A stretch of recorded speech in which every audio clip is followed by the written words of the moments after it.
हर दिन एक भिखारी दरवाजे के पास आकर भीख मांगता था और घर का मालिक हमेशा घर के बाहर आते ही उसे देखकर फिर जाया करता, कई बार उसके लिए गालियां भी बकता। वो कहता, तू जिंदा ही क्यों है? पूरी जिंदगी ऐसे ही भीख मांगेगा क्या? धरती का बोझ क्यों बना बैठा है? और कभी कभी उस भिखारी को गुस्से में वह धक्का भी मार दिया करता।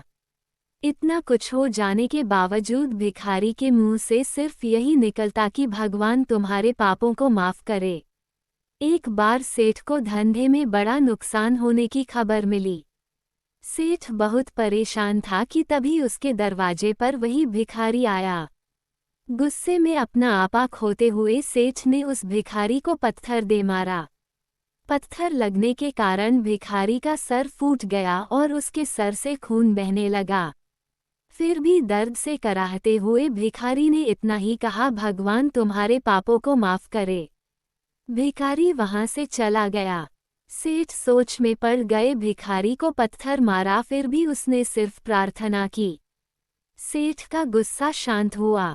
सेठ का मन शांत हुआ भिखारी का रहस्य जानने के लिए। सेठ ने भिखारी का पीछा करना शुरू कर दिया। भिखारी जहां जहां जाता सेठ उसके पीछे जाता। सेठ ने देखा कि कोई उसको खाना देता, कोई उसको मारता, कोई अपमानित करता तो कोई गाली देता। लोग भिखारी के साथ चाहे जैसा व्यवहार करते, लेकिन भिखारी सबके लिए एक ही प्रार्थना करता, भगवान तुम्हारे पाप माफ करें। अब रात होने को आई थी। भिखारी अपने घर जाने के लिए लौटा। वो अपने घर पहुंच गया, लेकिन सेठ अब भी उसका पीछा कर ही रहा था।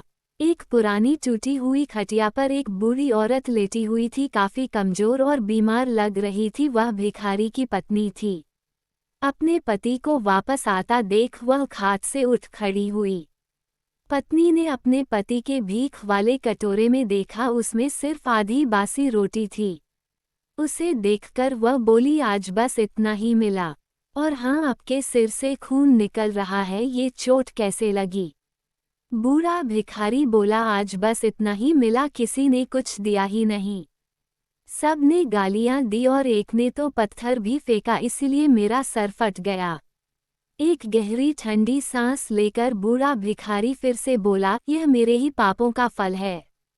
तुम्हें याद है, कुछ सालों पहले हम कितने अमीर थे? क्या कुछ नहीं था हमारे पास?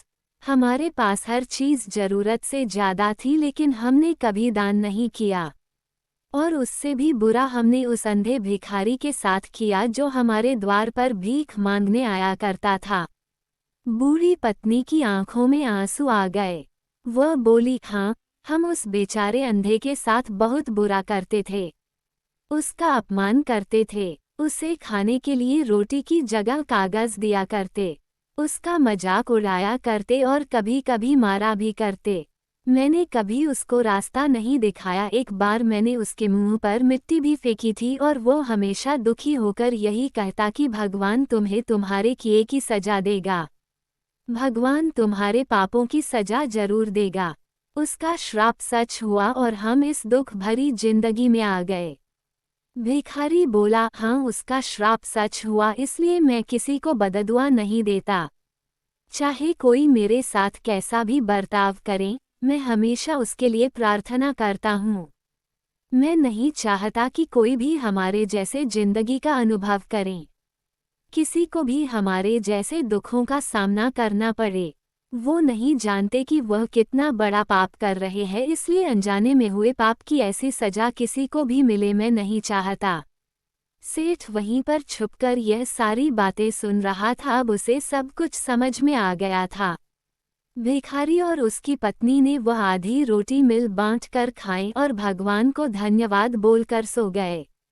अगले दिन वह भिखारी फिर से भीख मांगने गया। सेठ के घर के पास जाते ही सेठ ने पहले से गरम रोटियां उसके लिए निकाल कर रखी थी। उसे देते हुए सेठ विनम्रता से बोला, माफ कर दीजिए बाबा, मुझसे बहुत बड़ी गलती हो गई।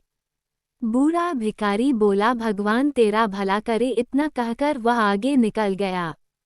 इस कहानी से जो सीख लेने लायक है वो बड़ी ही सिंपल है कि आदमी चाहे किसी के बारे में बुरा कहे या भला करे, लेकिन भगवान सिर्फ कर्म के हिसाब से उसको फल देता है। क्या हुआ अगर भगवान नहीं दिखता है, लेकिन ये बात बिल्कुल सच है, उसके खाते में सबका हिसाब बहुत बहुत पक्का होता है। इसलिए जब किसी के लिए कुछ भी करो तो अच्छा ही करो। ये कहानी कैसी लगी आप हमें कमेंट कर बताएं और हमारे चैनल को सब्सक्राइब करें। धन्यवाद।